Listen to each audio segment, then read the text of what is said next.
I am Ava Virginia, a spiritual, intuitive mentor, guide, and strategist helping you manifest and create your most magical life. And this is Spiritual Wisdom for the IRL, the in real life situations.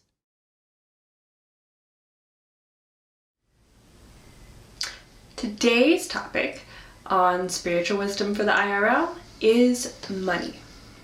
So there is a lot out there about manifesting money, creating money. Today, I'm going to particularly focus on creating a healthy relationship with money. Not to money, with money. And here's why. Because from a spiritual sense, everything is energy.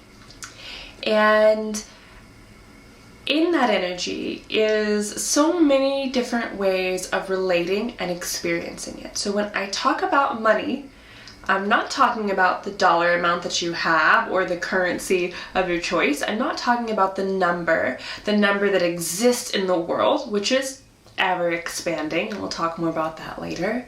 But I'm talking about your experience of money filtered through your narratives, your understandings, your experiences, and your family's experiences to what we call money, right?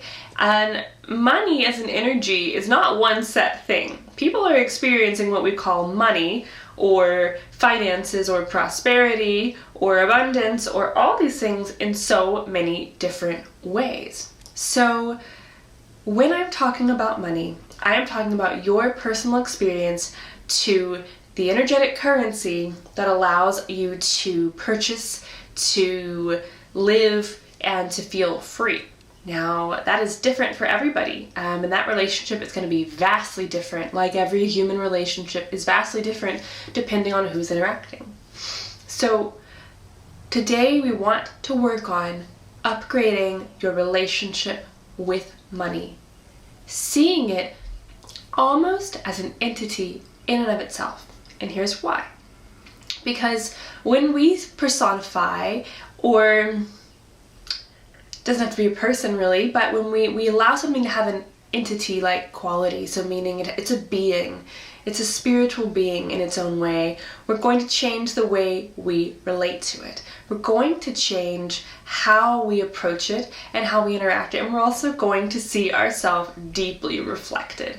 When you start to look at your relationship with money, you're going to see so many patterns in the ways that you reflect. So remember, as we go through a couple ways to change our relationship with money, we are talking about the energy system, and that includes the beliefs, the actions, the experiences you've had with money.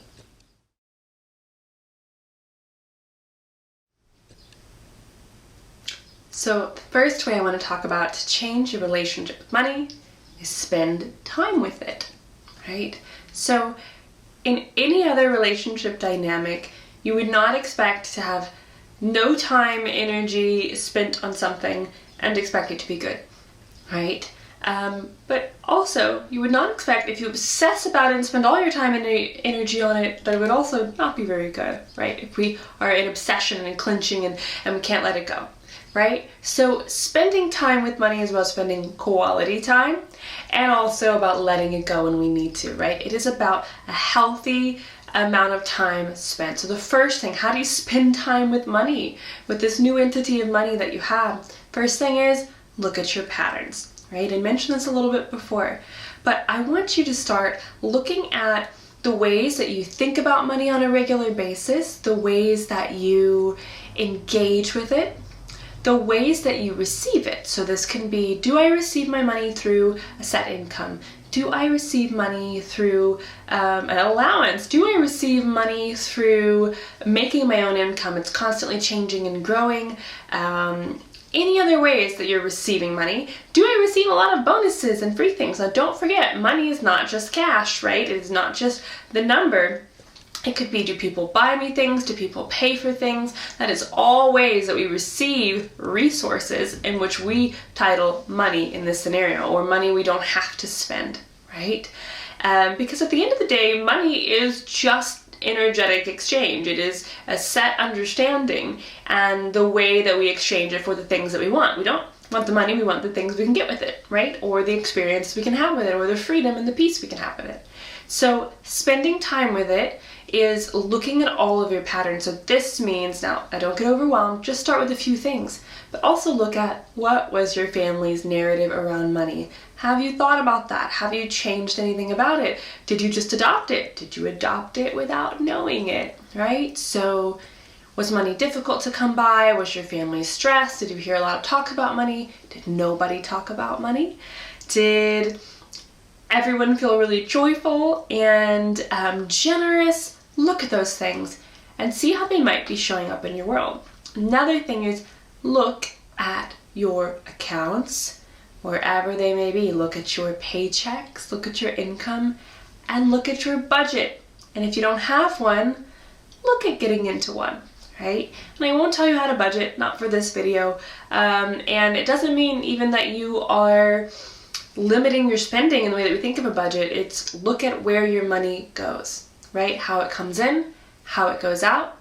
You will see a lot of your values, some of those being unconscious values. I know for myself, I really took a hard look at that and said, where does a lot of my money go? And so I wasn't actively budgeting. I had a general idea for a little while, and I looked at it and I really thought with that number of certain areas, right? Certain indulgent things, not necessities, and just random fees coming out. I thought, do I really value those things at that price? And this is not to say I'm not abundant, I can't have it. I'm saying, do I value it, right? Budget is a way to look at value, right? And what is it worth to you based on how much you currently think you have, versus, and also just how much you value it. And it's the same. It's like spending time.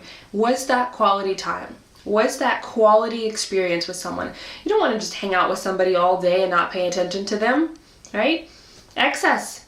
You also don't want to just hang out with people in vacation mode and never have really meaningful connections, right? Meaning like you don't want to just be at play always. Sometimes you want to be in intimate, close connections, depending on the relationship. It's the same with money. We don't want to just have frivolous things from it. We want to have comforting, nourishing things, supportive things. So spend time with your money.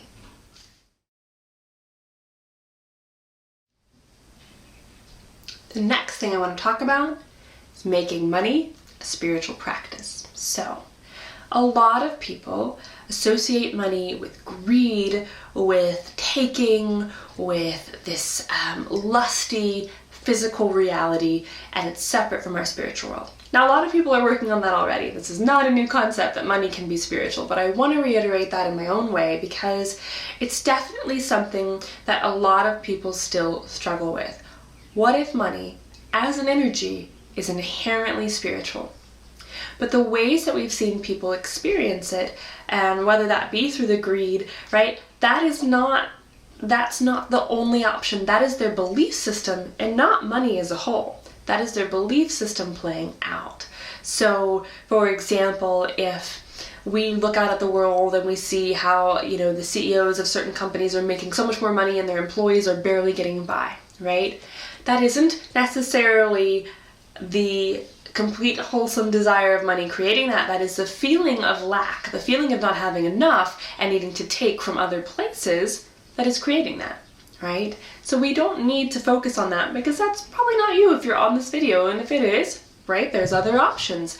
You could put into your own programming around money that as you expand your money, whoever you're responsible for, if you have a company, like in that example, that they expand in money, that everybody expand, right? Like everyone has a certain percentage of income based on how much we're making, and it always expands. These are just different lenses. It's not inherent that if you want more money, you're going to take it from other people. Money is not limited.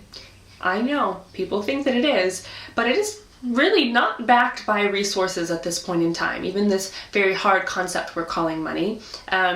Types of money and the ways that we're even holding it are changing constantly, like crypto, putting it in certain investments, all of these things, and it grows for people overnight or it disappears. It is fluid, absolutely fluid. And the amount of money that we even say we have in the world is drastically higher than it was 1,000 years ago, 100 years ago. So it's constantly changing. So not being one of those people that says, I'm going to have less so that other people can have more. Even though that seems like the right thing, this is an energy, right?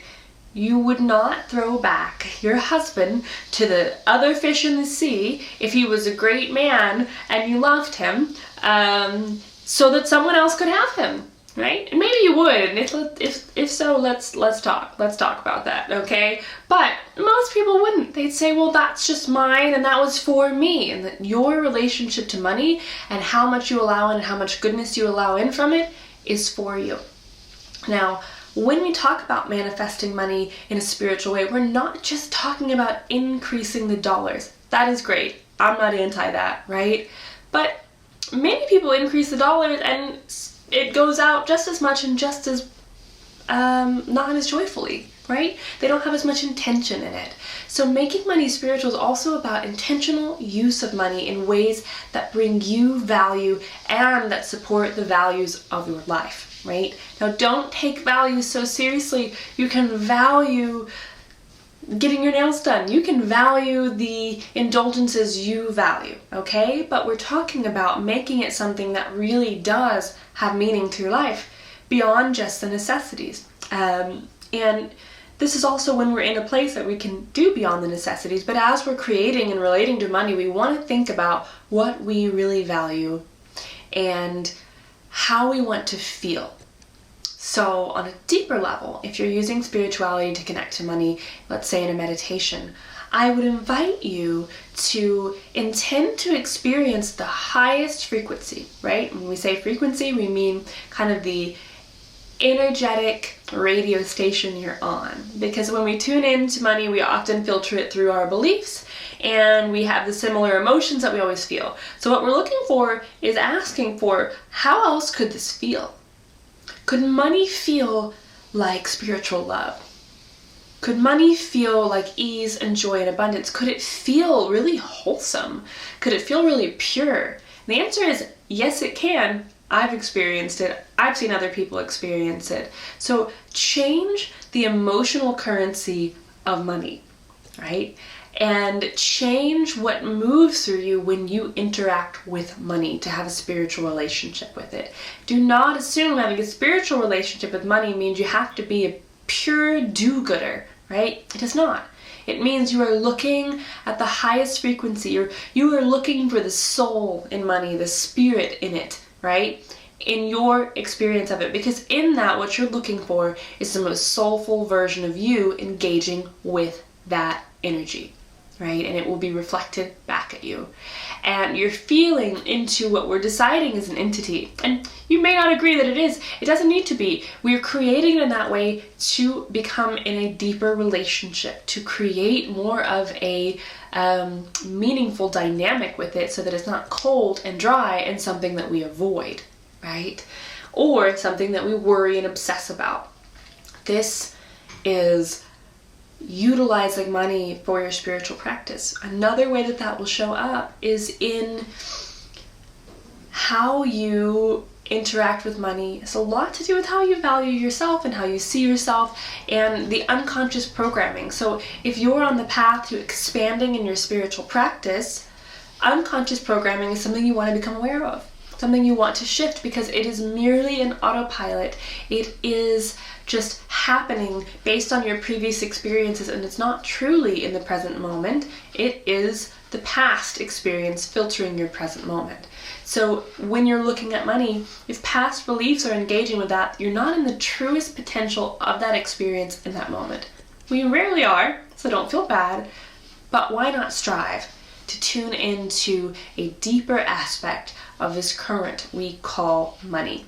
And notice I'm not using the word abundance, I'm using the word money because some of us are going to be looking at not abundance, not what feels like abundance. Abundance is a certain way we want to feel with money. Money is the current and is the thing we are relating to, and it encases and holds all of our concepts, all of our concepts.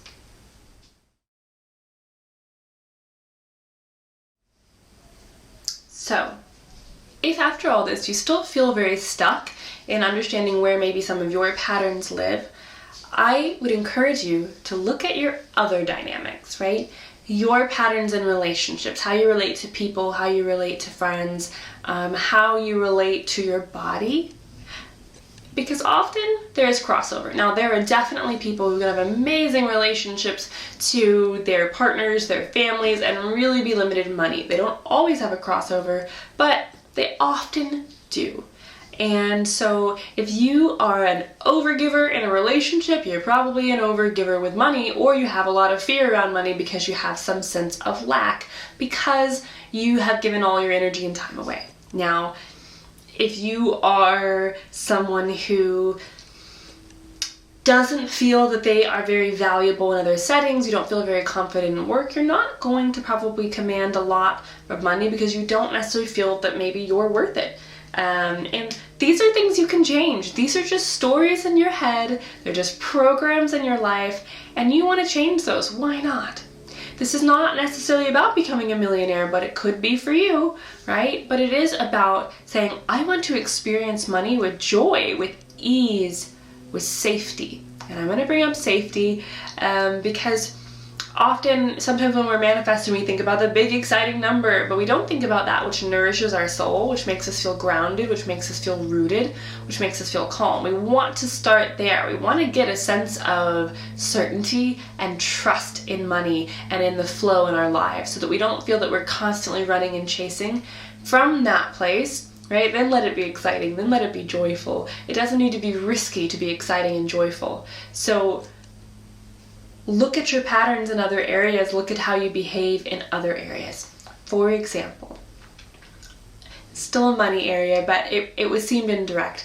I kept finding that certain types of clients would always ask for discounts, and I kept thinking, okay, do they? And I wanted to give it to them because I was like, well, maybe they need it, but then they would later tell me they did something really indulgent and expensive, a spa weekend, a facial, whatever. Great for them, but here I was thinking, okay, my set amount that I feel good about, I lowered, so someone else who is obviously not in a dire place because they're going to a spa, they're getting these really expensive treatments done,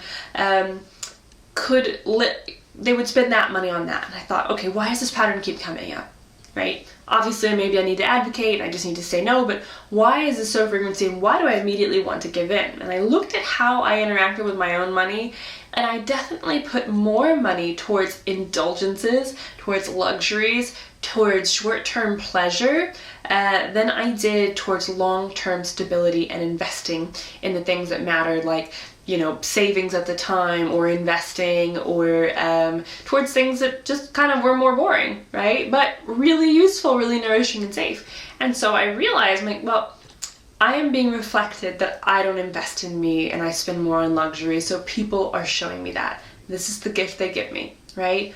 So I changed that. And you know what? That pattern changed. So don't underestimate the way that the outer world and the other experience you're having are infiltrating into money, and vice versa. The way you relate to money is playing into the way you relate to people and yourself and your body. So there is so much on money, and I could talk about it forever, and there will be other videos on different aspects of money and classes and courses, and there's lots of stuff out there, so I'm going to stop there today. I would love to hear your comments and questions, and please feel free to subscribe and share. Thank you so much. I'm Avery, Virginia. Have a wonderful day.